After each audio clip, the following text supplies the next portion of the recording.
कोई भी सपना साकार करने के लिए सबसे जरूरी है सही कोच का होना। चुनिए लाइफ एक्स करियर्स को और करें अपने IMU सेट का सपना साकार। Download the app now. Hi, तो आज हम स्टार्ट करेंगे fourth chapter which is carbon and its compound. तो पिछले चैप्टर में आपने कंपाउंड और उसके बारे में ये सब सीखा था, कंपाउंड को कैसे बनाते हैं वगैरह वगैरह। फिलहाल हम बात करेंगे सिर्फ और सिर्फ उन कंपाउंड की जो कि कार्बन से मिल करके बनेंगे, ठीक है।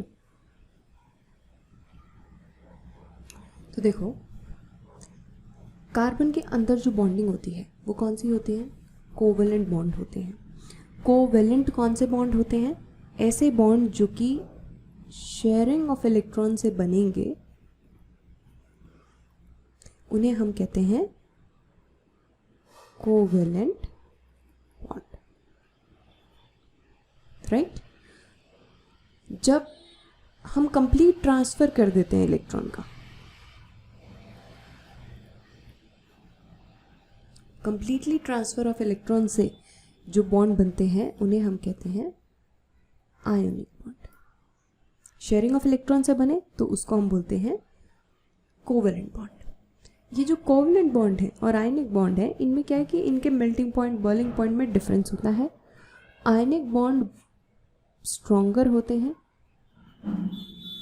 कोवेलेंट बॉन्ड इनके कंपैरिजन में वीक होते हैं। आयनिक बॉन्ड जो है, जाहिर है आयन से मिलकर के बने हैं ये, ठीक है। इनके जो मेल्टिंग पॉइंट, बॉइलिंग पॉइंट होगा, ये बहुत ही हाई होता है, जबकि कोवेलेंट बॉन्ड जो है इनका मेल्टिंग पॉइंट, बॉइलिंग पॉइंट ये बहुत ही वीक होता है, या आप बोल सकते हैं बहुत ही लो होता है। वीक क्या, हम इसको लो लिखेंगे कि इनका लो होता है। इनके कंपैरिजन में तो लो ही होता है, मतलब आयनिक के कंपैरिजन में लो ही होता है, ठीक है। अगर हम इलेक्ट्रिसिटी की बात करें तो आयनिक कंपाउंड मॉल्टन स्टेट में कंडक्टर नेचर के होते हैं,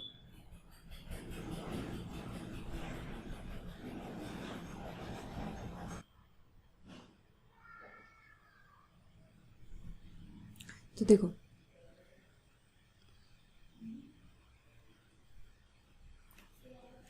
कार्बन कंपाउंड्स की अगर हम बात करें तो ज़्यादातर जो कार्बन कंपाउंड्स होते हैं वो पुअर कंडक्टर होते हैं इलेक्ट्रिसिटी के।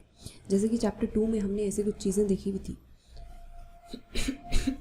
अब देखो,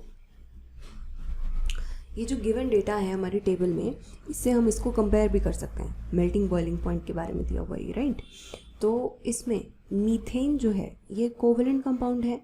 मीथेन कोवेलेंट कंपाउंड है, इसका मेल्टिंग पॉइंट कितना है? 90। इसका बॉइलिंग पॉइंट 111। जबकि अगर हम बात करें acetic acid which is an ionic compound, इसका मेल्टिंग पॉइंट कितना है? 290 और बॉइलिंग पॉइंट 391।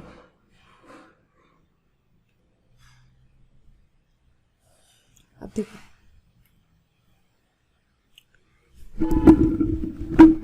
इन सारी चीज़ों से हम ये कंक्लूड कर सकते हैं कि हमारे जो कोवेलेंट कंपाउंड है उनके अंदर फोर्स ऑफ अट्रैक्शन थोड़े वीक होते हैं। आयनिक कंपाउंड्स के अंदर जो फोर्स ऑफ अट्रैक्शन है वो कंपैरेटिवली, यानी दोनों के कंपैरिजन में स्ट्रॉन्गर होते हैं। क्लास 9th में हमने एलिमेंट्स के बारे में कुछ कुछ पढ़ा था, उनकी कंबाइनिंग कैपेसिटी, वैलेंस इलेक्ट्रॉन, ऐसी चीज़ें देखी थी। वहाँ हमने ये बात कही थी कि एलिमेंट्स जो होते हैं, हर एलिमेंट चाहता है कि मैं एक नोबल गैस कॉन्फ़िगरेशन को अटेन कर लूँ, अचीव कर लूँ, ठीक है। जैसे कि अगर हम बात करें लिथियम, तो लिथियम के पास 3 इलेक्ट्रॉन होते हैं, एटॉमिक नंबर 3 है। इसके इलेक्ट्रॉन का अरेंजमेंट कैसे होगा? 2,1। ये चाहेगा कि मैं अपने 1 इलेक्ट्रॉन लूज करके सिंपल 2 इलेक्ट्रॉनिक कॉन्फ़िगरेशन को अचीव कर पाऊँ। तो लिथियम 2 में जो कन्वर्ट होना चाहता है, ये 2 जो है, ये 2 क्या है? Noble gas configuration. जितनी भी हमारी हीलियम, नियॉन, आर्गन, ये तीनों क्या हैं? नोबल गैसेस हैं। इनकी कॉन्फ़िगरेशन कैसी होती है?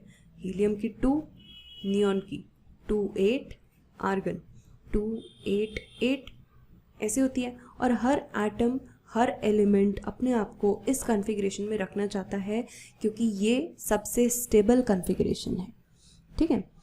अब जैसे कि हम लिथियम के बारे में बात करें तो लिथियम के पास ये जो एक इलेक्ट्रॉन है, ये इसको भगाएगा, कैसे भगाएगा? इसको डोनेट कर देगा, या हम कहें कि इसको लूज़ कर देगा। वहीं अगर हम बात करें फ्लोरीन की, फ्लोरीन हैव एटॉमिक नंबर 9, 2, 7। तो फ्लोरीन कहेगा कि मेरे पास दो रास्ते हैं, या तो मैं 7 इलेक्ट्रॉन लूज़ करके सिंपल 2 इलेक्ट्रॉनिक कॉन्फ़िगरेशन बना लूँगा, या मैं एक काम करता हूँ कि 1 इलेक्ट्रॉन किसी से गेन कर लेता हूँ और तो मेरे पास 2-8 कॉन्फ़िगरेशन हो जाएगी। 2 और 2-8 दोनों ही नोबल गैसेस कॉन्फ़िगरेशन तो है, लेकिन फ्लोरीन के लिए प्रेफरेबल है कि वो 7 इलेक्ट्रॉन में डील करने से बेटर है कि वो 1 इलेक्ट्रॉन में डील करे, और जब वो 1 इलेक्ट्रॉन में डील करेगा तो 2-8 बना लेगा। ठीक है, तो इसने क्या किया? Gain of electron. लिथियम ने क्या किया था? Loss of electron. तो कुछ अपने इलेक्ट्रॉन को लूज़ करते हैं, कुछ गेन करते हैं, चाहे लूज़ करके करे या गेन करके, अल्टीमेटली इनको ये चाहिए कि हम नोबल गैस कॉन्फ़िगरेशन बना लें। ठीक है, ये हमने आयनिक कंपाउंड जब बनाने सीखे थे वहाँ पे हमारा हो चुका है। अब कार्बन की अगर हम बात करें तो कार्बन के साथ थोड़ी सी दिक्कत आनी शुरू हो जाती है। वो क्यों?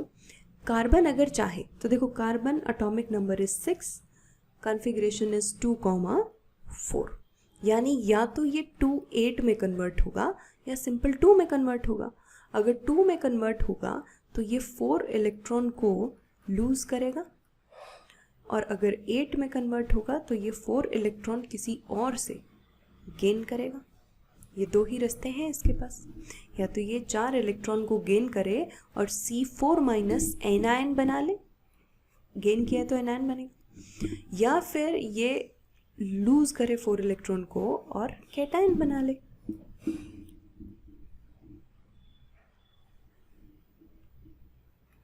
अब अगर ये बनाता है एनायन, एनायन बनाते हुए इसको क्या चाहिए? 4 इलेक्ट्रॉन बाहर से लाएगा ना। तो देखो इसके एटम में क्या हो गया कि ये न्यूक्लियस, जितने इलेक्ट्रॉन उतने प्रोटॉन होते हैं। इसके न्यूक्लियस में प्रोटॉन कितने हैं? चलो सिंपल बना लेते हैं, इसकी डायग्राम की ज़रूरत नहीं है। अगर हम कार्बन की बात करें तो इसके न्यूक्लियस में प्रोटॉन है 6 प्रोटॉन्स, 6 प्रोटॉन्स। ये तो इसके फिक्स हैं, इनका कोई एक्सचेंज नहीं होगा। हो सकता है कि ये 4 इलेक्ट्रॉन लूज़ करे। अगर इसने लूज़ किए हैं 4 इलेक्ट्रॉन तो इसका मतलब इसके पास हो गए 2 इलेक्ट्रॉन्स, या अगर ये गेन कर रहा है 4 इलेक्ट्रॉन बाहर से तो इसके पास हो गए 8 इलेक्ट्रॉन। ठीक है, और 2 इसके अंदर वाले भी हैं, तो 2 अगर इसके अंदर वाले भी हैं तो 8 + 2 यानी इसके पास टोटल हो गए 10 इलेक्ट्रॉन्स।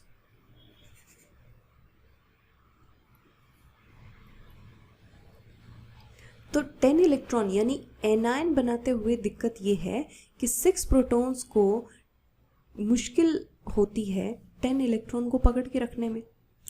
6 प्रोटॉन्स 10 इलेक्ट्रॉन्स को होल्ड नहीं कर सकते, यानी जो 4 एक्स्ट्रा इलेक्ट्रॉन ऐड हुए हैं उनको ये 6 प्रोटॉन पूरा स्ट्रांगली पकड़ के नहीं रख पाएंगे, और अगर पकड़ के नहीं रख पाएंगे तो फिर ये एग्जिस्ट ही नहीं करेंगे, छूट जाएंगे, ये तो एटम के अंदर ला ही नहीं करेगा। तभी तक तो एटम में आ सकता है जब तक प्रोटॉन में पावर है कि वो आने वाले इलेक्ट्रॉन को अपने फोर्स ऑफ अट्रैक्शन से रख सके संभाल के। लेकिन क्योंकि 6 प्रोटॉन्स 10 इलेक्ट्रॉन्स को होल्ड नहीं कर पाएंगे, इसी वजह से C4- एनायन जो है ये नहीं बन पाता। ये एक समस्या है इसकी, ये नहीं बना पाएगा। अब आप सोचें कि भाई एनायन नहीं बना पा रहा, कोई बात नहीं, कैटायन बना ले। इसमें तो होल्ड भी नहीं करना है, इसमें तो सिर्फ लूज़ ही करने हैं, 4 इलेक्ट्रॉन लूज़ ही तो करने हैं। इनको रिमूव करो, 2 इलेक्ट्रॉन बच जाएंगे, और 6 प्रोटॉन 2 इलेक्ट्रॉन को अच्छे से पकड़ ले। ऐसा ही लगता है हमें तो। देखो बात तो ठीक है, लेकिन दिक्कत क्या है कि ये जो 4 इलेक्ट्रॉन आप लूज़ करने की कह रहे हैं, लॉस ऑफ 4 इलेक्ट्रॉन में बहुत लार्ज अमाउंट ऑफ एनर्जी की ज़रूरत पड़ती है, बहुत ज़्यादा हाई अमाउंट ऑफ एनर्जी चाहिए, और इतनी high amount of energy possible नहीं होती। ठीक है, तो इसी वजह से ये दोनों ही काम नहीं हो पाते, ना तो 4 इलेक्ट्रॉन का लॉस हो पाएगा, ना 4 इलेक्ट्रॉन का गेन हो पाएगा। अब कार्बन रह गया बेचारा अनस्टेबल, लेकिन वो स्टेबल होना चाहता है, 2-8 या 2 में फॉर्म होना चाहता है। तो कार्बन क्या करता है, अपनी प्रॉब्लम को रिमूव करने के लिए ये शेयरिंग ऑफ वैलेंस इलेक्ट्रॉन, ये वैलेंस इलेक्ट्रॉन की शेयरिंग शुरू कर देता है। ये कहता है कि ठीक है, मैंने मान लिया कि 2,4 में हूँ, ये 4 इलेक्ट्रॉन जो है ना तो ये कम्प्लीटली जाएंगे ना ही कहीं से 4 इलेक्ट्रॉन कम्प्लीटली आएंगे। तो मैं एक काम करता हूँ कि किसी से शेयरिंग शुरू कर देता हूँ। इनफैक्ट सिर्फ कार्बन ही नहीं, बाकी बहुत सारे एलिमेंट्स ऐसे हैं जो कि शेयरिंग ऑफ इलेक्ट्रॉन की हेल्प से अलग अलग कंपाउंड्स या अलग अलग मॉलिक्यूल्स फॉर्म करते हैं। Before going on to the compounds of carbon, let us look at some simple molecules formed by sharing of valence electron. तो कुछ ऐसे मॉलिक्यूल देखते हैं जो कि शेयरिंग ऑफ इलेक्ट्रॉन से बने हुए हैं। सबसे पहले है simplest molecule formed in the manner is that of hydrogen. Hydrogen कैसे एग्जिस्ट करता है? H की फॉर्म में, यानी H2 की फॉर्म में। हमें पता है कि हाइड्रोजन का एटॉमिक नंबर कितना होता है? 1, यानी हाइड्रोजन के पास इलेक्ट्रॉन कितना? 1। तो इसका जो K शेल है उसमें इलेक्ट्रॉन कितना? 1। फर्स्ट शेल में इलेक्ट्रॉन 1 है। इसको चाहिए कि एक और इलेक्ट्रॉन मिल जाए तो मैं स्टेबल हो जाता। तो फिर हाइड्रोजन क्या करता है कि एक इलेक्ट्रॉन अपने ही दूसरे एटम से शेयर कर लेता है, एक इलेक्ट्रॉन इसका और एक इलेक्ट्रॉन इसका। इस शेयरिंग होने से इसकी जो डेफिशिएंसी थी वो भी ख़त्म हो गई और हर एक हाइड्रोजन एटम को एक नोबल गैस कॉन्फ़िगरेशन अचीव करने में मदद हो गई। ये इसका डायग्राम बना रखा है। ये x कुछ नहीं है, ये इलेक्ट्रॉन को रिप्रेजेंट करने का तरीका है। आप चाहें तो इसको सिंपल डॉट से दिखा सकते हैं, आपका मन करे तो आप क्रॉस से दिखा सकते हैं, जैसे भी आपको ठीक लगे। ठीक है, या क्रॉस से है तो हम इसको इसी फॉर्मेट में रहने देते हैं। तो एक हाइड्रोजन, ये दूसरा हाइड्रोजन, इन दोनों ने अपना बॉन्ड बना लिया, इलेक्ट्रॉन शेयर कर लिए। शेयरिंग ऑफ इलेक्ट्रॉन से क्या हुआ? इनके नोबल गैस कॉन्फ़िगरेशन अचीव करने में मदद हो गई। ये दोनों ही स्टेबल हो गए। इसी तरीके से बहुत से हमारे पास हैं, जैसे Cl2, एक आपका यहीं पे था, एक सेकेंड, चलो जब मिलेगा तब देखें। अभी देखो, हाइड्रोजन ने इस तरीके से बॉन्ड बनाया, ठीक है। ऐसे ही ऑक्सीजन भी कर सकता है। लेकिन अब इसमें क्या है, एक नया फिनोमेना यहाँ पे अराइज होगा। जब तक हम बात कर रहे हैं H2, F2, Cl2, इन सभी में क्या है कि एक एक ही बॉन्ड बन रहा है। तो यहाँ 2 इलेक्ट्रॉन शेयर हुए, 2 इलेक्ट्रॉन की शेयरिंग से एक बॉन्ड बनता है। क्योंकि शेयरिंग ऑफ इलेक्ट्रॉन से बना है तो हम इसको बोलते हैं कोवेलेंट बॉन्ड। अगर एक ही बॉन्ड बना है तो हम इसे बोलते हैं सिंगल कोवेलेंट बॉन्ड। तो हम ये कह सकते हैं कि हाइड्रोजन के बीच में क्या था? सिंगल कोवेलेंट बॉन्ड था। सिमिलरली जब हमने बात करी क्लोरीन की, तो क्लोरीन भी क्या करेगा कि अपना Cl2 सिंपल सा डाया अटोमिक मॉलिक्यूल बना लेगा। 2 एटम से मिलके बना हुआ है मॉलिक्यूल, डाया अटोमिक मॉलिक्यूल, और इसमें क्या है? सिंगल बॉन्ड है, Cl सिंगल बॉन्डेड Cl, यानी सिंगल कोवेलेंट बॉन्ड एग्जिस्ट कर रहा है। बट जैसे ही आप जाएंगे ऑक्सीजन के पास, तो ऑक्सीजन क्या कहेगा? ऑक्सीजन कहता है कि देखो मेरे पास में 6 वैलेंस इलेक्ट्रॉन्स हैं। क्यों है? क्योंकि ऑक्सीजन का एटॉमिक नंबर कितना? 8 का मतलब आप इसको लिखेंगे तो लिखेंगे 2,6। ये 6 किस में कन्वर्ट होना चाहता है? 8 में, ठीक है। तो इसको कितने इलेक्ट्रॉन की ज़रूरत है? 2 इलेक्ट्रॉन की। तो ये कहता है अगर मैं शेयरिंग में भी जाऊँ तो मुझे ये चाहिए कि मेरे पास में 2 इलेक्ट्रॉन्स हों। तो देखिए, ये ऑक्सीजन का पहला एटम, ये ऑक्सीजन का दूसरा एटम, दोनों को क्या चाहिए? 2 इलेक्ट्रॉन चाहिए। तो ये क्या करेंगे? ये पहला ऑक्सीजन ये अपने 2 इलेक्ट्रॉन देगा, दूसरा एटम ये भी अपने 2 इलेक्ट्रॉन देगा, और 2 इलेक्ट्रॉन की शेयरिंग से इनके बीच में बॉन्ड बन जाएगा। क्योंकि अब यहाँ पे देखो टोटल इलेक्ट्रॉन कितने शेयर हुए? 4 इलेक्ट्रॉन। बॉन्ड कितने बनेंगे? 2 बॉन्ड बनेंगे, 2 बॉन्ड्स। यहाँ पे जब 2 इलेक्ट्रॉन थे तो 2 इलेक्ट्रॉन की शेयरिंग से एक बॉन्ड बना था। जब 4 इलेक्ट्रॉन होंगे तो फिर उनसे क्या बनेंगे? 2 बॉन्ड बनेंगे, ठीक है। तो ऑक्सीजन के यहाँ पे क्या होता है कि 2 बॉन्ड बनते हैं, O डबल बॉन्ड O। ये 2 डैश से, आप 2 लाइनों से इनको आप रिप्रेजेंट करेंगे, और इसको हम कहते हैं फिर डबल बॉन्ड, या आप इसको बोल सकते हैं डबल कोवेलेंट बॉन्ड, ठीक है। वहीं अगर हम चलें नेक्स्ट हमारे नाइट्रोजन से पूछ रहे हैं, तो नाइट्रोजन कहता है कि देखो मेरे पास एटॉमिक नंबर है 7 के अकॉर्डिंग मेरा जो इलेक्ट्रॉन का डिस्ट्रीब्यूशन है वो होता है 2,5। मैं बनाना चाहता हूँ 2,8, तो मुझे चाहिए 3 और इलेक्ट्रॉन। नाइट्रोजन का एक एटम नाइट्रोजन के दूसरे एटम से कहेगा कि चलो 3 इलेक्ट्रॉन की शेयरिंग कर लेते हैं। ये पहले 3 इलेक्ट्रॉन एक नाइट्रोजन के, ये दूसरे 3 इलेक्ट्रॉन एक नाइट्रोजन के, आपस में इन्होंने शेयरिंग करी, बॉन्ड बनाया। टोटल इलेक्ट्रॉन देखो यहाँ कितने इन्वॉल्व हैं, टोटल इलेक्ट्रॉन है 3 + 3 6 इलेक्ट्रॉन्स। 6 इलेक्ट्रॉन से बनेंगे हमारे पास 3 बॉन्ड्स, वही लिखा हुआ है n triply bonded with n, 3 bond है, ठीक है। तो इसको हम कहते हैं ट्रिपल कोवेलेंट बॉन्ड, या आप सिंपली बोल सकते हो इसको ट्रिपल बॉन्ड। तो यहाँ से हम इन तीनों को एक बार अगर कंपाइल करना चाहें तो हम कहेंगे जब 2 इलेक्ट्रॉन की शेयरिंग होगी तो उससे बनेगा 1 कोवेलेंट बॉन्ड। अगर 4 इलेक्ट्रॉन की शेयरिंग होगी तो उससे बनेंगे 2 बॉन्ड, हम इसे बोलेंगे डबल कोवेलेंट बॉन्ड।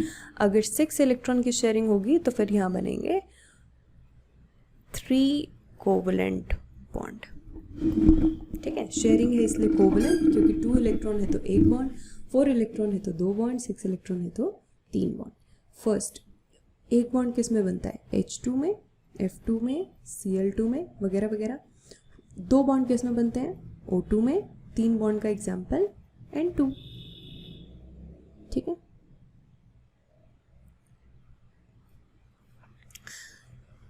नेक्स्ट हम बात करते हैं अमोनिया की। फॉर्मूला क्या है, NH3।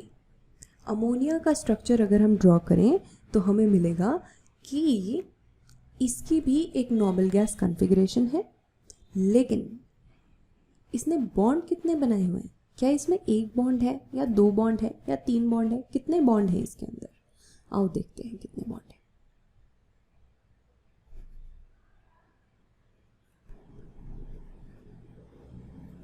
देखो अमोनिया का स्ट्रक्चर कुछ ऐसा होता है, N, इसके पास में 3 चाहिए ना इसको, देखो ये तो लोन पे 2 इलेक्ट्रॉन तो रहेंगे लोन पेयर की फॉर्म में, ये 3 जाएंगे बॉन्डिंग के लिए, शेयरिंग के लिए, 1 2 3, 1 hydrogen, second hydrogen, third hydrogen, ये हाइड्रोजन का इलेक्ट्रॉन, यहाँ भी हाइड्रोजन का इलेक्ट्रॉन, इसके साथ ऐसे बॉन्डिंग बना लेगा।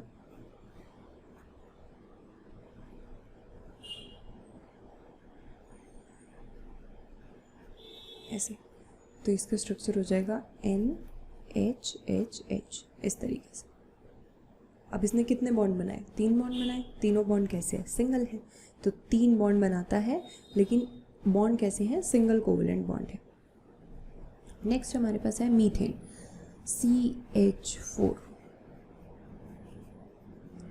इसी का दूसरा नाम क्या है, मीथेन को ही हम एज अ फ्यूल यूज़ करते हैं, कहाँ पे, बायोगैस बनाने में, और CNG कंप्रेस्ड नेचुरल गैस में।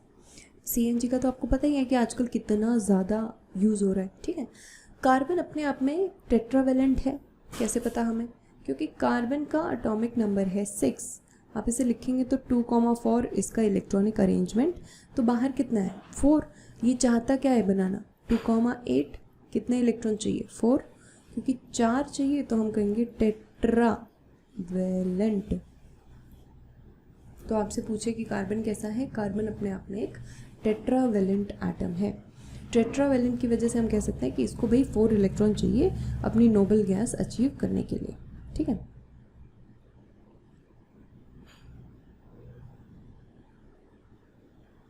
तो कार्बन क्या करता है, इस तरीके से ये जितने भी X X X X लिखे हुए हैं ये रिप्रेजेंट कर रहे हैं कि ये कार्बन के इलेक्ट्रॉन हैं, और जो भी यहाँ पे डॉट डॉट में है ये डॉट रिप्रेजेंट कर रहे हैं कि these are electron of hydrogen, ठीक है। तो हुआ क्या कि कार्बन के पास में 4 इलेक्ट्रॉन थे, टोटल 4 इलेक्ट्रॉन एक ही एटम दे दे इतनी कैपेसिटी नहीं थी, लेकिन 4 हाइड्रोजन मिलके तो 4 एटम दे सकते हैं। ये कुछ ऐसा ही है कि आपके पास में 4 इलेक्ट्रॉन प्रेजेंट है, आप चाहते हैं कि मुझे कहीं से 4 इलेक्ट्रॉन मिल जाए, तो आपका कोई एक ही फ्रेंड 4 इलेक्ट्रॉन नहीं दे सकता, इतने पैसे नहीं हैं किसी के पास। लेकिन आपके 4 दोस्त मिल करके, जैसे ये फ्रेंड ए, ये फ्रेंड बी, ये सी और ये डी, ये एक इलेक्ट्रॉन एक इलेक्ट्रॉन एक इलेक्ट्रॉन एक इलेक्ट्रॉन ये तो दे सकते हैं। आपको चाहिए 4 इलेक्ट्रॉन, टोटल तो आपके पास 4 इलेक्ट्रॉन आ ही गए, राइट। तो यही काम कार्बन करता है। कार्बन 4 हाइड्रोजन से एक एक एक एक इलेक्ट्रॉन ले लेता है, तो उसका रिजल्ट ये होता है इन टोटल कार्बन के पास में 4 इलेक्ट्रॉन अपने आ जाते हैं, क्योंकि देखो 2 + 2 + 2 + 2 8 हो गए, 80 तो बनाने थे इसको, ठीक है। सिर्फ आउटर मोस्ट इलेक्ट्रॉन की यहाँ पे बात हो रही है। इनर में जो 2,4, ये जो 2 है इसकी बात नहीं हो रही, वो तो स्टेबल है, वो ऐसे एग्जिस्ट करेगा, उस पर मत सोचना। ये जो बाहर 4 है, हमें इस 4 को 8 बनाना होता है बस, ठीक है। तो फिर यहाँ से होता क्या है कि जो हमारे पास कोवलेंट बॉन्ड बने हैं, क्योंकि ये शेयरिंग से बने हैं, तो कोवलेंट बॉन्ड जो होते हैं, covalent bonded molecules are seen to have strong bonds within the molecule, but intermolecular forces are weak. This gives rise to low melting and boiling point of these compounds. Since the electrons are shared between atoms and no charged particles are formed, such covalent compounds are generally poor conductor of electricity. तो ये जो covalent compound है ये poor conductor of electricity है, melting boiling point इनका लो है। अगर individually बात करें तो बॉन्ड स्ट्रॉन्ग हो सकता है, पर इन जनरल इनका जो बॉन्ड होता है वो कैसा होता है, वीक नेचर का होता है। अब आपने एक होता है, क्या होता है, एक टर्म होती है एलोट्रॉप। एलोट्रॉप का मतलब है कि जो अलग अलग सब्सटेंसेस एक ही एलिमेंट के एटम से मिलकर के बने हैं, लेकिन उन एटम्स की अरेंजमेंट अलग अलग है, और अलग अलग अरेंजमेंट होने की वजह से वो अलग अलग सब्सटेंस है। समझ आया? नहीं आया? कोई बात नहीं। देखो, अगर हम बात करें डायमंड की, तो ये भी बना है कार्बन से। आप ग्रेफाइट ले लो, ये भी कार्बन से बना है। फुलरिन ले लो, ये भी कार्बन से बना है। तीनों अलग अलग हैं, इनकी प्रॉपर्टीज़ अलग अलग हैं, क्योंकि तीनों के स्ट्रक्चर अलग अलग हैं। लेकिन ये बात कॉमन है कि तीनों में सिर्फ कार्बन ही यूज़ हुआ है, कार्बन के अलावा और किसी चीज़ से नहीं बने ये। तो डायमंड की अगर हम बात करें तो डायमंड में हर कार्बन 4 अलग कार्बन से अटैच होता है। ऐसे मिल करके पूरा कार्बन का स्ट्रक्चर जनरेट होता है, ठीक है। ग्रेफाइट की अगर बात करें तो हर कार्बन आटम 3 कार्बन से अटैच होता है, यानी कि यहाँ पे कोई भी ले लो आप, ये वाला ले लो, ब्लू वाला, ये सब कार्बन रिप्रेजेंट करे हुए हैं। तो ये कितने से अटैच है, 1, 2 और 3। आप ये वाला ले लो, ये कितने से अटैच है, 1, 2 और 3। Every carbon atom is attached with 3 other carbon atom. वहीं अगर हम डायमंड की बात करें तो every carbon atom is attached with 4 other carbon atom. यानी डिफरेंस कहाँ आ रहा है, इनके बेसिक स्ट्रक्चर में डिफरेंस है, और बेसिक स्ट्रक्चर में डिफरेंस होने की वजह से इनकी प्रॉपर्टीज़ भी अलग अलग हैं, इनके फिर नेचर अलग अलग हो जाते हैं, ठीक है, स्ट्रक्चर अलग अलग है इनका। ये जो फॉर्म्स है कि एलिमेंट तो एक ही है तो सब में कार्बन ही, लेकिन उसका जो बॉन्डिंग है वो डिफरेंट है। तो इन अलग अलग फॉर्म्स को हम कहते हैं अलोट्रॉप्स। तो आप कहेंगे कि कार्बन के 3 अलोट्रॉप्स हैं, पहला डायमंड, ग्रेफाइट और फुलरिन। फुलरिन क्या होता है कि बहुत सारे कार्बन आपस में मिल करके अपने आप को एक फुटबॉल की शेप में अरेंज कर देते हैं, गोल मटोल, तो उसको हम कहते हैं फुलरिन।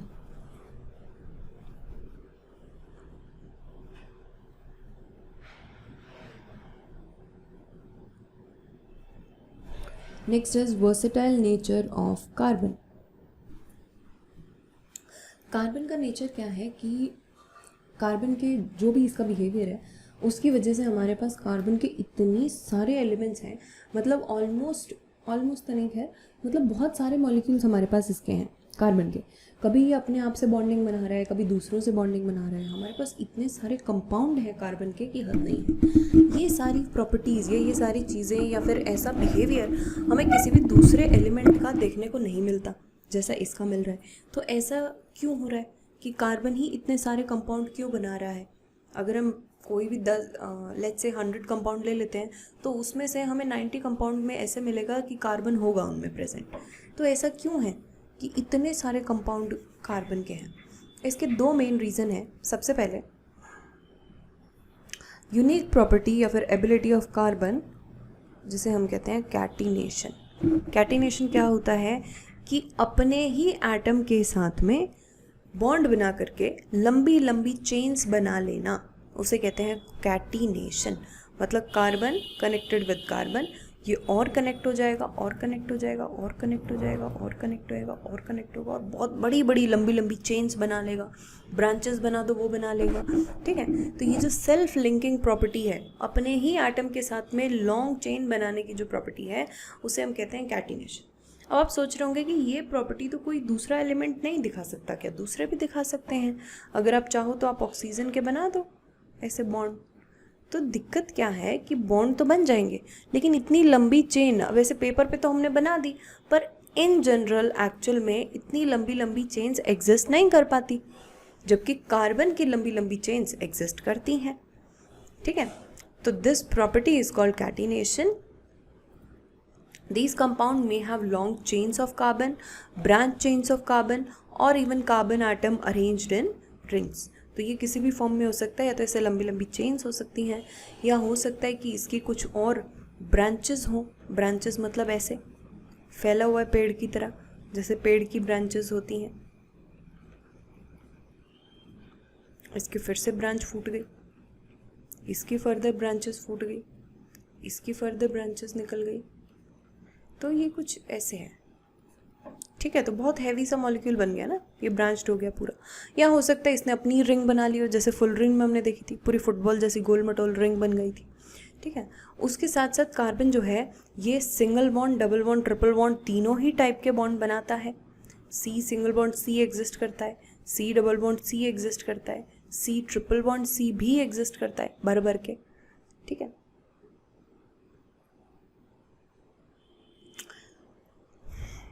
ओके उसके बाद है कि जिस भी ऐसे कंपाउंड जिसके अंदर हमारे पास सिंगल बॉन्ड होता है, हम उन्हें बोलते हैं सैचुरेटेड कंपाउंड।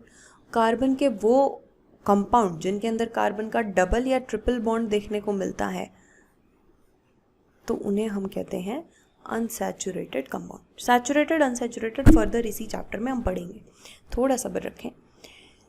दूसरी प्रॉपर्टी कार्बन की ये है कि ये अपने साथ साथ, मतलब अभी इसने कार्बन ने कार्बन के साथ बॉन्ड बनाया, लेकिन यही कार्बन दूसरे जैसे nitrogen, sulphur, chlorine, oxygen, hydrogen, इन सब के साथ में भी बॉन्ड बना करके अपने कंपाउंड एस्टेब्लिश कर सकता है। Compounds of carbon are formed with oxygen, hydrogen, nitrogen, sulphur, chlorine और बहुत सारे एलिमेंट्स के साथ में, यानी अपने साथ तो बना ही रहा है, दूसरों के साथ भी बना रहा है। ठीक है, इन प्रॉपर्टीज़ की वजह से कार्बन जो है वो बहुत ही वर्सटाइल नेचर का है, मतलब कि कार्बन के बहुत सारे कंपाउंड हमें देखने को मिलते हैं। अब कहता है one reason for the formation of strong bonds by carbon is it's small size. Actual में क्या है कि ये जो इतनी वर्सेटाइल कंपाउंड ये बना रहा है, उसका एक रीज़न ये है कि कार्बन का साइज़ छोटा है। साइज़ छोटा होने की वजह से क्या होता है कि इसका जो न्यूक्लियस है वो आने वाले इलेक्ट्रॉन को स्ट्रांगली पकड़ के बैठ जाएगा, और अगर स्ट्रांगली पकड़ लिया इनकमिंग इलेक्ट्रॉन को या शेयर्ड पेयर ऑफ इलेक्ट्रॉन को, तो जो बॉन्ड बन रहा है वो बॉन्ड कैसा है, स्ट्रांग है। और बॉन्ड अगर स्ट्रांग है तो फिर मैटर तो एग्जिस्ट करेगा आराम से। ठीक है, क्योंकि अगर हमने कहा कि कार्बन का कंपाउंड बना, कंपाउंड कैसे बना होगा, कार्बन ने किसी और के साथ में बॉन्डिंग करी होगी, और ये जो बॉन्डिंग करी है इसमें इलेक्ट्रॉन की शेयरिंग तो करी होगी। वही चीज़ कह रहा है कि कार्बन का एटम जो है, जो साइज़ है वो साइज़ छोटा है। अगर इसके एटम का ही साइज़ छोटा है तो इसका जो न्यूक्लियस है ये शेयर्ड पेयर ऑफ इलेक्ट्रॉन को स्ट्रांगली पकड़ के रखता है, जिसकी वजह से इनके बॉन्ड स्ट्रॉन्गर होते हैं। बॉन्ड स्ट्रॉन्ग होने की वजह से वर्सेटाइल या नंबर ऑफ कंपाउंड इसके एग्जिस्ट करते हैं। वहीं अगर हम बात करें कि कोई बड़ा एटम हो, जैसे ये बड़ा बड़ा सा कुछ हो गया गोलू मोलू एटम, तो इसका क्या है कि न्यूक्लियस जो होगा उसमें इतनी पावर नहीं है कि बाहर से आने वाले या शेयर्ड इलेक्ट्रॉन को ये अच्छे से पकड़ के रखे। ये डिस्टेंस जैसे ही बढ़ जाएगा तो वो जो स्ट्रेंथ है, जो पकड़ने की ताकत है, पावर है, वो कम हो जाएगी। जितना छोटा साइज़ होगा एटम का उतना स्ट्रांगली इलेक्ट्रॉन को पकड़ेगा, जितना बड़ा साइज़ होगा उतना वीक बॉन्ड बनेगा। अब हम बात करते हैं कार्बन के दो कंपाउंड्स की, जिन्हें हम कह रहे थे सैचुरेटेड अनसैचुरेटेड। पहले आता है saturated and unsaturated carbon compound. तो देखो कुछ अलग अलग मॉलिक्यूल हैं, जिस किसी में भी आपको मिलेगा C सिंगल बॉन्ड C देखने को, यानी कि जब सिर्फ 2 इलेक्ट्रॉन ही शेयर हुए हैं, जहाँ पे सिंगल बॉन्ड ही बना है, उन्हें वहाँ पर हमें मिलेगा सैचुरेटेड कंपाउंड। ठीक है, जैसे कि ये हो गया C2H6 कुछ इस तरीके से बना हुआ है। कार्बन कार्बन ने आपस में 2 इलेक्ट्रॉन को शेयर किया हुआ है, 2 इलेक्ट्रॉन की शेयरिंग है तो एक बॉन्ड बनेगा। ठीक है, और बाकी जो बेचारे कार्बन की बच गई वैलेंसी, क्योंकि अगर देखो इस कार्बन की हम बात करें, इसको टोटल 4 चाहिए ना इलेक्ट्रॉन, एक तो इसका खुद का ही है और एक ये पड़ोसी वाले का ले लिया इसने, लेकिन अभी भी इसके पास 3 इलेक्ट्रॉन तो कम है, क्योंकि टोटल 4 चाहिए थे, लिया इसने एक ही है। तो फिर ये एक और शेयरिंग करता है, एक और शेयरिंग करता है, एक और शेयरिंग करता है, तो इस तरीके से इसकी बैलेंसी पूरी हो गई। ठीक है, ये स्ट्रक्चर्स आपको ड्रॉ करने आने चाहिए। तो स्ट्रक्चर आप कैसे ड्रॉ करेंगे, देखो ये कार्बन कार्बन के बीच में सिंगल बॉन्ड बन रहा है, 2 ही इलेक्ट्रॉन शेयर हो रहे हैं, यानी सिंगल बॉन्ड है, तो मैं बना लूँगी C सिंगल बॉन्ड C। अब ये जो पहले वाला कार्बन है, इसने एक इलेक्ट्रॉन की शेयरिंग हाइड्रोजन के साथ करी है, तो ये C सिंगल बॉन्ड H, और यहाँ पे 2 इलेक्ट्रॉन है, देखो C सिंगल बॉन्ड H, यहाँ भी 2 इलेक्ट्रॉन है, दोनों के, कार्बन का एक हाइड्रोजन का, तो C single bond H। Same इसके साथ होगा तो CH बना सकते हो आप, ये बन गया C2H6, इसको बोलते हैं ईथेन, ईथेन का स्ट्रक्चर बन गया। वहीं अगर हम बात करें देन सेकेंड वाले पे, अनसैचुरेटेड पे, तो जिसमें भी डबल बॉन्ड हो या ट्रिपल बॉन्ड हो, दोनों को ही हम कहते हैं अनसैचुरेटेड कंपाउंड। अनसैचुरेटेड कंपाउंड में आपको क्या देखना है, डायग्राम देख लेते हैं एक बार, ये रहा जैसे। इसके अंदर क्या है कि C कार्बन ने आपस में 4 इलेक्ट्रॉन देखो शेयर कर रखे हैं, तो यानी C डबल बॉन्ड C। अब ये जो कार्बन है, इसने यहाँ पे 2 ही इलेक्ट्रॉन है शेयर्ड इनके, तो सिंगल बॉन्ड, यहाँ भी 2 हैं, सिंगल बॉन्ड, यहाँ 2 हैं, सिंगल बॉन्ड, यहाँ 2 हैं, सिंगल बॉन्ड, बन गया इनका। जहाँ भी 2 इलेक्ट्रॉन हो वहाँ पे एक बॉन्ड लगाना है आपने, इस तरीके से आप इसका स्ट्रक्चर बना लेंगे। C2H4, इसको बोलते हैं ईथीन। ठीक है, इसी बेस पे हमने इतने सारे मॉलिक्यूल बनाए, जैसे कि जब हमारे सिर्फ एक कार्बन होता है, जैसे CH4, इसमें एक ही कार्बन प्रेजेंट है ना, तो हम उसको मीथेन बोलते हैं। जब हमारे पास 2 कार्बन है तो आप टर्म यूज़ करेंगे एथ, जब 3 कार्बन हो तो प्रोप, 4 कार्बन हो ब्यूट, 5 कार्बन हो पेंट, 6 कार्बन हो हेक्स। अभी एन इन आइन कैसे आएगा, जब भी सिंगल बॉन्ड हो तो लगेगा सिंगल बॉन्ड के लिए ऑलवेज एन। सिंगल बॉन्ड है, एक कार्बन है, एक कार्बन के लिए टर्म मेथ यूज़ होती है, सिंगल बॉन्ड के लिए एन यूज़ होता है, मेथ प्लस एन, टोटल क्या बन गया, मीथेन। 2 कार्बन के लिए टर्म यूज़ होगी एथ, सिंगल बॉन्ड है तो एन, मीथेन। 3 कार्बन के लिए प्रॉप, सिंगल बॉन्ड इसलिए एन, प्रोपेन।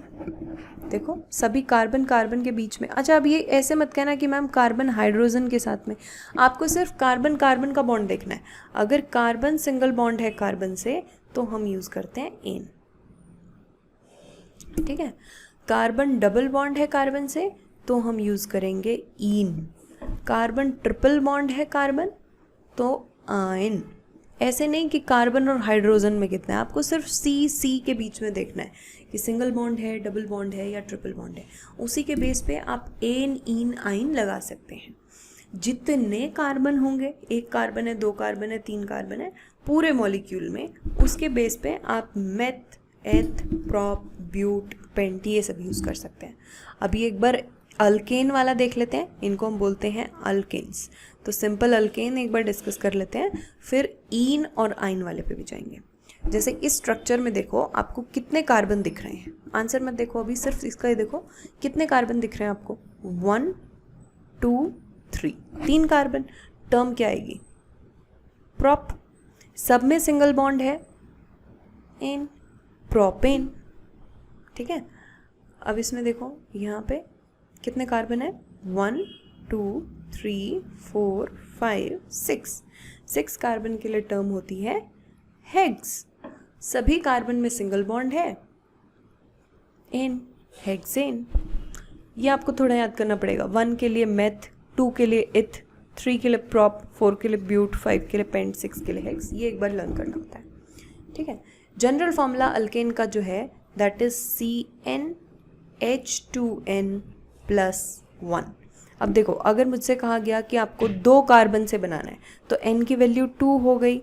अगर n की वैल्यू 2 है तो मैं डालूंगी C और यहाँ 2, n की वैल्यू 2 है, H, यहाँ पे 2 तो पहले से ही था फॉर्मूले में, 2n, n के लिए डालेंगे 2+1, कितना हुआ C2H, 2 2s 4 +1 5, सॉरी +1 नहीं है, +2 आएगा, CnH2n+2, तो ये 2 और ये हो गया 6, C2H6, C2H6 हमारे पास हो गया। 2 कार्बन इसलिए एथ, और फॉर्मूला ये वाला किसका होता है, जनरल फॉर्मूला अल्केन का, इसीलिए एन, तो बन गया ईथेन।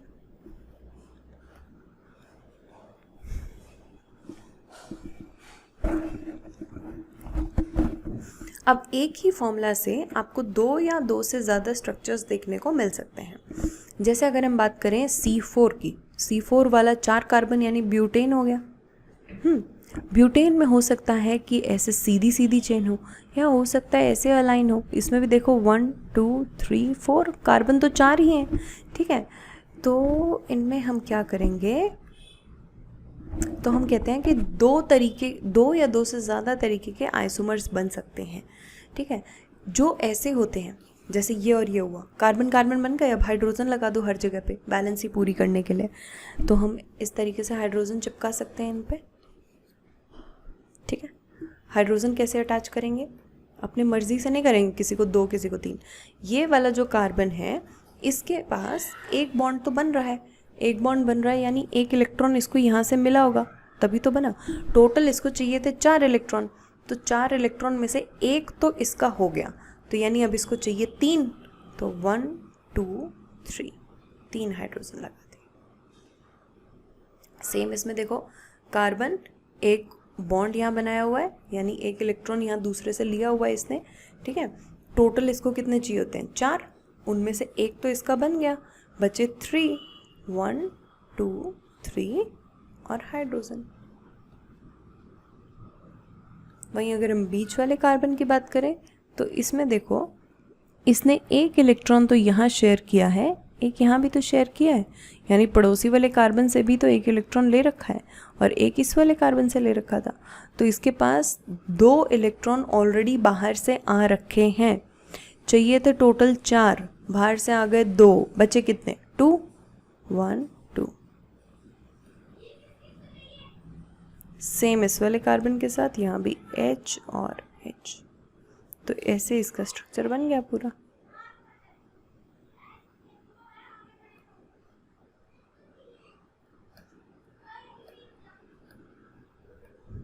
ठीक है, ऐसे ही इसमें करेंगे तो फिर यहाँ आएगा, ये वाला जो कार्बन है इसने एक इलेक्ट्रॉन, ये दूसरा इलेक्ट्रॉन, तो ये करेगा 4 चाहिए थे टोटल, उनमें से एक इसका मिल गया है, 1 2 3, 3 बाहर से ले लेगा,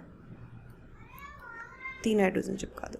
अब ये वाला जो कार्बन है या ये वाला कार्बन है, इनकी समस्या भी सेम ही है, एक इलेक्ट्रॉन तो इनको मिल रखा है पड़ोसी कार्बन से, इनको चाहिए 3 कार्बन, तो 3 हाइड्रोजन चिपका दो। अब ये जो बीच में बच गया कार्बन, इसकी बात देखो, 3 कार्बन से तो बॉन्डेड है ये, 1 2 3 इलेक्ट्रॉन तो बाहर से ले रखे हैं इसने, टोटल 4 चाहिए होते हैं, यानी इसके पास कमी तो एक ही इलेक्ट्रॉन की है, तो ये यहाँ से बॉन्ड बना लेगा, तो ऐसा इसका स्ट्रक्चर बन जाएगा पूरा, और इसका स्ट्रक्चर ऐसा बन जाएगा। अब ये जो स्ट्रक्चर्स हैं इनका क्या है, जिनका मॉलिक्यूलर फॉर्मूला सेम हो।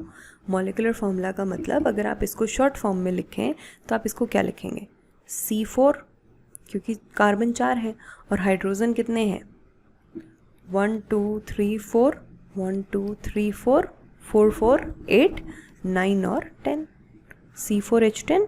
वहीं इस वाले में देखो पड़ोसी कार्बन में तो इसमें हमारे पास है C4, ठीक है, 1 2 3 4। ऑल्सो हाइड्रोजन देखो 1 2 3 4 5 6 7 8 9 10 H10। दोनों का मॉलिक्यूलर फॉर्मूला सेम है, लेकिन दोनों के डिफरेंट स्ट्रक्चर्स हैं। जब मॉलिक्यूलर फार्मूला सेम हो, स्ट्रक्चर डिफरेंट हो, ऐसे मॉलिक्यूल्स को आप कहते हैं स्ट्रक्चरल आइसोमर्स। क्या बोलते हैं इनको? Structural isomer. जो सीधी सीधी चेन में जाएगा इसे हम कहते हैं स्ट्रेट चेन, और जो इस तरीके से इधर उधर फैल रखा हो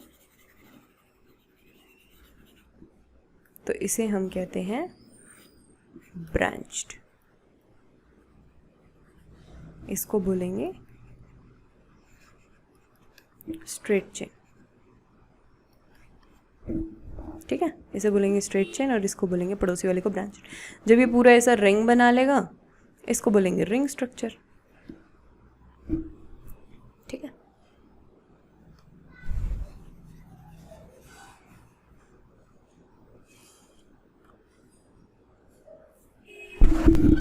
तो ये अलग अलग होता है, कुछ रिंग्स बनाते हैं, कुछ रिंग्स नहीं बनाते। जैसे यहाँ पे C6 है, C6 के साथ में हर कार्बन ने 2 बॉन्ड बनाए हैं। जितने बॉन्ड हैं यानी उतने ही इलेक्ट्रॉन उन्होंने पड़ोसी वाले से ले रखे हैं, यानी उतने इलेक्ट्रॉन की कमी उनकी पूरी हो रखी है। अगर एक कार्बन ने 2 बॉन्ड बना रखे हैं, इसका मतलब उसने पड़ोसी से 2 बॉन्ड ले रखे हैं, 2 इलेक्ट्रॉन ले रखे हैं। टोटल उसको 4 चाहिए थे, तो 4 में से माइनस कर दो 2, बचा 2, यानी 2 की ज़रूरत है। जितने की ज़रूरत है उतने हाइड्रोजन चिपका दो। सेम यहाँ करोगे, यहाँ करोगे, यहाँ करोगे, यहाँ करोगे, यहाँ करोगे, तो इन टोटल अपने पास आएगा कि हमने क्या किया, C6H12 फॉर्म किया है। ओके, क्योंकि ये 6 कार्बन है तो इसके नाम में आएगा हेक्स। सभी सिंगली बॉन्डेड है इसलिए एन, लेकिन क्योंकि ये एक रिंग बन रही है, ये पूरी एक साइक्लिक स्ट्रक्चर है ना, रिंग बनी हुई है ना, देखो बेसिक, तो आप इसके आगे अटैच कर देंगे साइक्लो, तो पूरा नाम बन जाएगा साइक्लोहेक्सेन इस वाले का, ठीक है।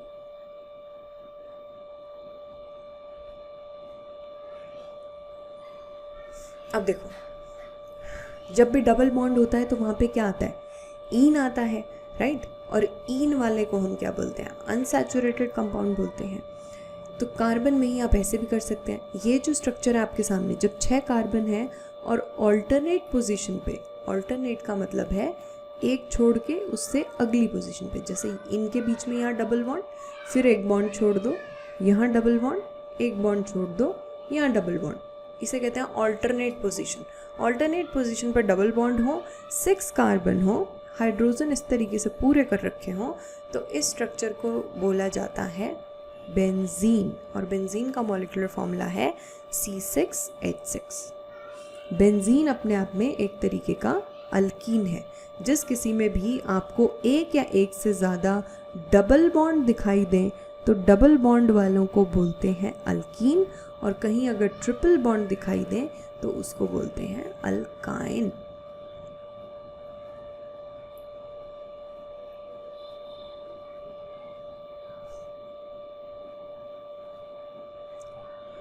अब ये जो मैंने आपको अल्केन, अल्कीन, अल्काइन बताए हैं, इसके अब आप अलग अलग बना सकते हैं। जैसे यहाँ आपको टेबल में गिवन था ना पूरा, यहाँ जो हमने पढ़ा है वो सिर्फ सिंगल बॉन्ड का पढ़ा है, methane, ethane, propane, butane, pentane वगैरह वगैरह। इसी तरीके से आप मीथेन तो पॉसिबल नहीं होगा डबल बॉन्ड और ट्रिपल बॉन्ड, क्योंकि देखो कार्बन के साथ कोई और कार्बन नहीं है, तो double bond, triple bond, C1 मतलब पॉसिबल नहीं है इनमें। लेकिन C2 से ये स्टार्ट हो जाएंगे, जैसे C double bond C, H H H H, 2 carbon के बीच में है तो हम टर्म यूज़ करेंगे एथ, डबल बॉन्ड है इसलिए ईन, तो ये बन गया ईथीन।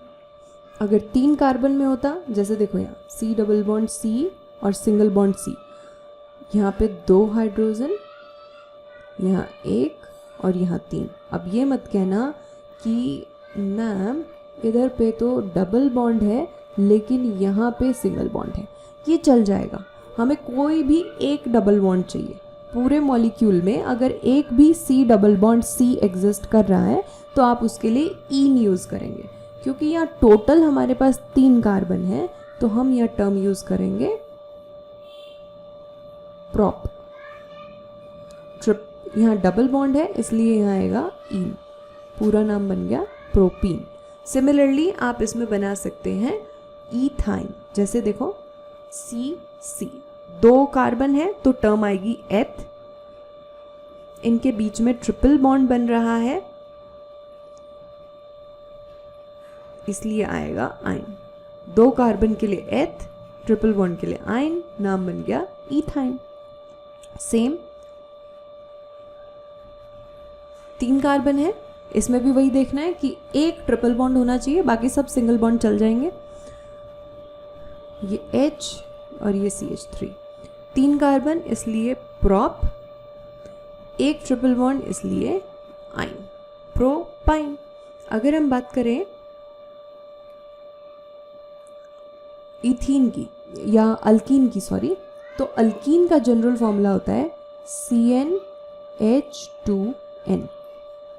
जैसे आप इसमें डाल के देख लो, अगर मैं 2 डालूं C2 तो H क्या आएगा 2 × 2 4।